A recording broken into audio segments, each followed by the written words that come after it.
দেখুন, জীবনের জার্নিটা কিন্তু কখনোই সোজা নয়, আর সোজা কখনোই ছিল না। তবে ওপরে উঠতেই রকেটের জ্বালানি লাগে, কিন্তু নিচে নামার সময় লাগে না। এই যে কথাটি বললাম, কেন বললাম সেটা একটু বিস্তারিতভাবে আপনাদের সামনে তুলে ধরছি। দেখুন, জীবনের পথে আপনি যত উন্নতি করবেন, দেখবেন ধীরে ধীরে আপনার বন্ধু কমে যাচ্ছে।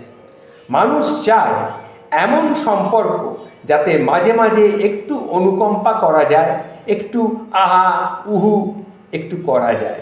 এই ব্যাপারটা যেমন মানুষের জন্য সত্যি, সেই রকমটি একটি দেশের জন্যও কিন্তু সত্যি। এবার একটু ভারতের কথায় আসা যাক। ভারতের প্রতিবেশী দেশগুলির অর্থনৈতিক অবস্থা কারোরই কিন্তু ভালো নয়। প্রতিবেশী দেশ কারা? এরকম নেপাল, বাংলাদেশ, পাকিস্তান, শ্রীলঙ্কা, এদের দিন দিন অবস্থা কিন্তু আরও খারাপ হচ্ছে।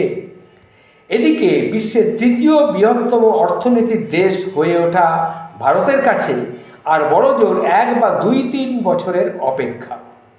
ইউরোপের অর্থনীতি মুখ থুবড়ে পড়ছে, আমেরিকা ঋণের ভারে ঝুঁকে পড়েছে, ইনফ্লেশন বাড়ছে।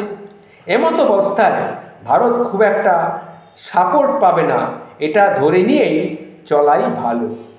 কারণ যেটুকু সাপোর্ট পাবে সেটা হচ্ছে ট্রানজ্যাকশন, মানে আমাদের এটা দিয়ে যেটা বলা হয় যে আমি তোমায় কিছু দেবে, আমিও তোমায় কিছু দেবো।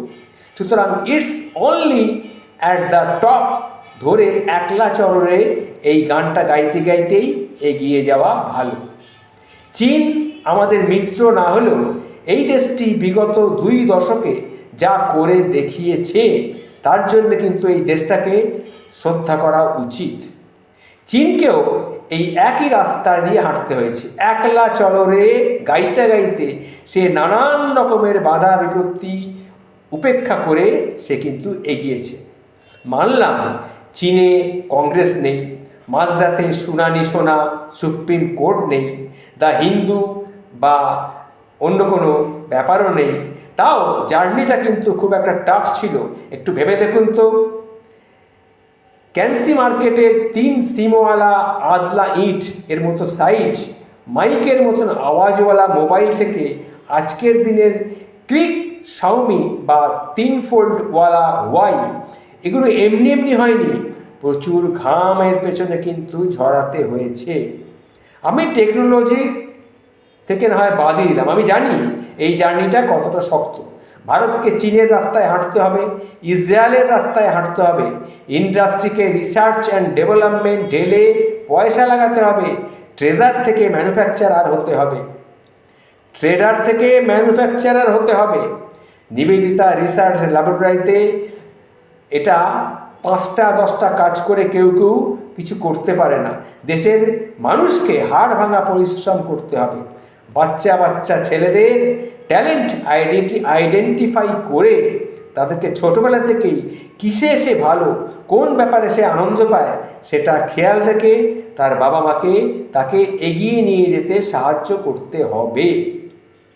সুতরাং কাউকে শুধু গোয়াল ঘরে ঢুকিয়ে দিয়ে কাজ শেষ হয়ে গেল, এটা কিন্তু ভাববেন না। দেশ জুড়ে যখন হাজার হাজার মেকার্স ক্লাব তৈরি হবে আর সেখান থেকেই বাচ্চারা উজ্জ্বল মুখে বেরিয়ে আসবে, তখন আপনি নিশ্চিত থাকবেন এই বাচ্চারাই আর 10-15 বছর পরে কেউ সেমি কন্ডাক্টর ল্যাব, কেউ জেট প্রপালন ল্যাব থেকে নতুন নতুন পেটেন্ট নিয়ে বেরিয়ে আসবে, নতুন নতুন ইনোভেশন নিয়ে বেরিয়ে আসবে। জার্নিটা কিন্তু খুব একটা সোজা নয়, কখনোই সোজা ছিল না।